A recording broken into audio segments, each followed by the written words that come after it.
Hey guys, welcome back. Man, I am finally getting over that virus I had at Christmas. I caught RSV virus and man, it made me sick as a dog.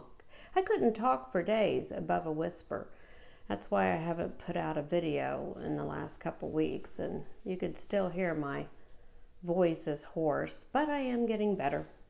And as I was laying there coughing my head off, I thought about some comments some people left me on my previous videos.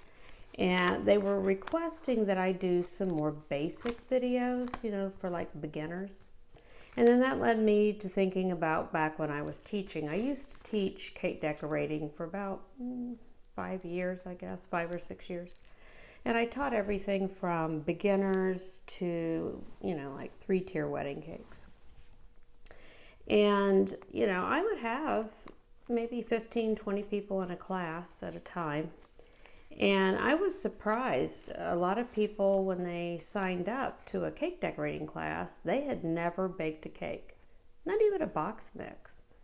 I had students that didn't know the difference between powdered sugar and granulated sugar. And if you're out there watching this video and you don't know the difference, that's okay. Everybody starts at zero, we all do. Nobody's born knowing how to bake or how to decorate a cake. So it's fine. But that made me decide to start a series of videos where I go right back to the basics. I assume that, you're a beginner, and I will build the skills build on each video from what you learned on the previous video. So in today's video, we're going to cover the tools needed, because you need to know what you need to buy before you can start decorating, and how to use those tools. And that's what we're going to go over in this video. And then next week we will be doing a video on baking. So let's just jump in. Okay, first up, you need spatulas. Now, a lot of people, when they think of spatulas, they think of these, and this is great. You'll need some of these when you make icing, but I'm talking about these kind of spatulas, decorating spatulas. They come in the shape, straight, and these are called angled. The difference in them, when I ice the sides of a cake, I use a straight. When I'm icing the top, I use an angled. I also use angles for putting filling in the middle of a cake, or I use them to lift flowers off a flour nail and put them on a cake. So anyway, you need spatulas. Get you some. They're not that expensive, a few dollars for each.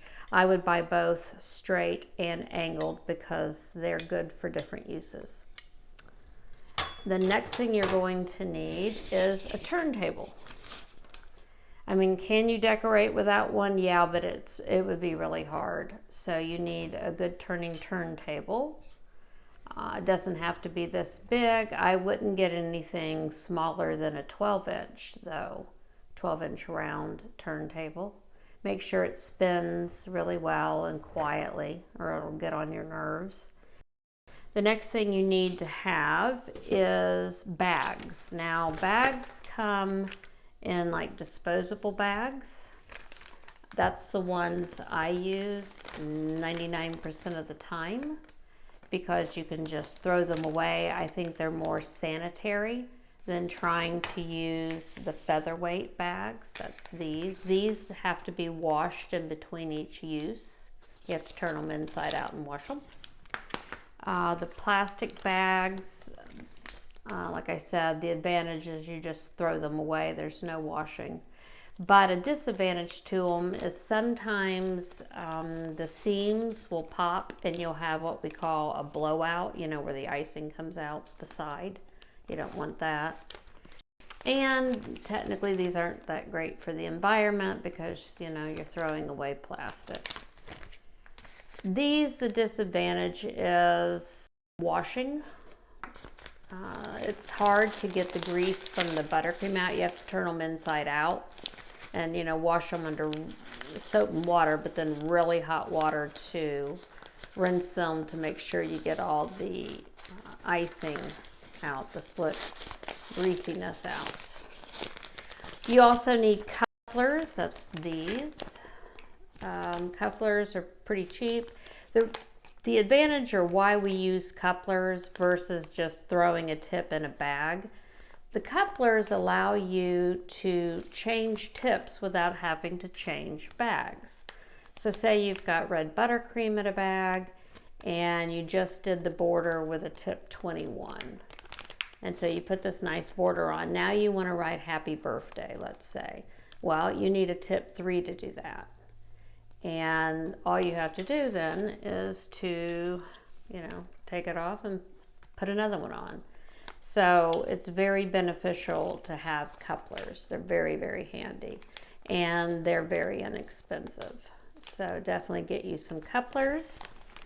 How you put a coupler in a bag is you take the ring off. Get you a bag.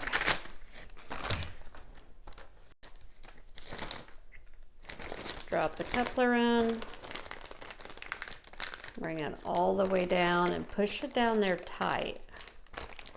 You want it really in there. If you don't, you'll cut it wrong and then it'll pop out.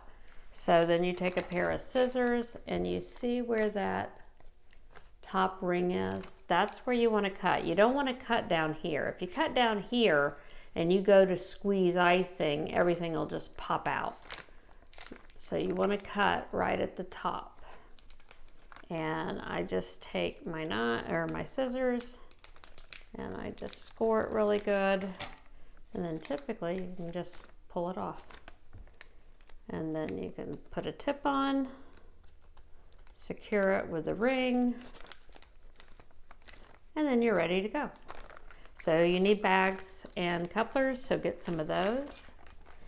You're also going to need some decorating tips. Some of the most used tips would be like the star tips, like tip 18, or that's tip 21, and tip 18. Those are great for doing borders, shell borders, and all kinds of designs. Round tips, like tip 3 is for string work or you're writing on a cake. Tip 5 is really good to do borders with. 1M is really handy. That's what I decorate cupcakes with. That gives you the big swirl for cupcakes. And a rose tip, like a 104.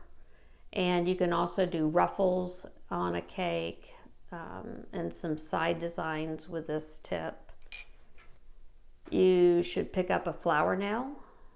This is what we use to make roses on, and other flowers, not just roses. So a flower nail is really handy to have. Then you're going to need an assortment of colors. You know, like black, red, green, purple, just, you know, assortment of colors. They're usually like $1.99. And I would always buy gel. See where it says gel? And you can get them in these type of containers. Here you have to use a toothpick to get it out. These, you just, you know, drip out. But you want gel. You do not want the liquid coloring that we've all grown up with. The liquid would change the consistency of your icing. Not to mention it's not very concentrated.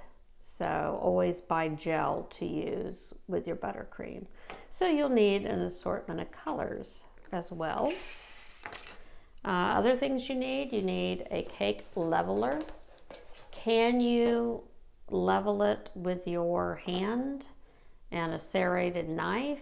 Yeah, but you have to keep your hand really, really still, you know, not moving it one way. Otherwise you're going to get dips and stuff. It's just very difficult to do it that way. Whereas this is very easy. It has marks on the side that you can count and set the wire to on both sides. That way you know it's level. And then you literally just saw off the top. Makes it really easy. These are like, I don't know, $3 or $4. They're not expensive and they're very, very handy. So I highly recommend a cake leveler. You also need some cake boards. Now, if you're just doing this for your family and you have a cake plate, you could use that as well. But you need to have a board, you know, to put your cake on so you can transport it around. Now, a lot of places will say if you're doing an 8-inch cake, use a 10-inch board. And I just don't believe that gives you enough room. There's not enough room to put writing. If you have a lot of thick borders and things on it, or you want to set little animals or something you've made, there's just no room. So I would always go up 4 inches. So an 8-inch cake, I would use a 12-inch board. That way I've got 2 inches all the way around. So I have room 2 inches here and, you know, 2 inches on the other side makes the 4 inches. So 8-inch cake, I would use a 12-inch board. A 10-inch cake, I would use a 14-inch board, and so on. So you could pick these up. They're grease proof. Although I do cover mine, I have a video on how to make your own cake drum. So you could watch that if you are so inclined. Another thing that's very handy to have is, this is called a fondant smoother, but I use it with my buttercream. So you'll see that next week. But these are very handy to have because it helps you get it smooth. If you just use your fingers in the paper towel method, you'll get little indentations from your fingers. So a fondant smoother is, for me, a must-have. Well, guys, that'll about do it. If you have any questions or comments, leave them in the comment section down below. I do get back to everyone. If you like the video, please give it a thumbs up so YouTube will share it to more people. I would really appreciate it. Consider subscribing, and I will catch you all in the next one. Bye-bye.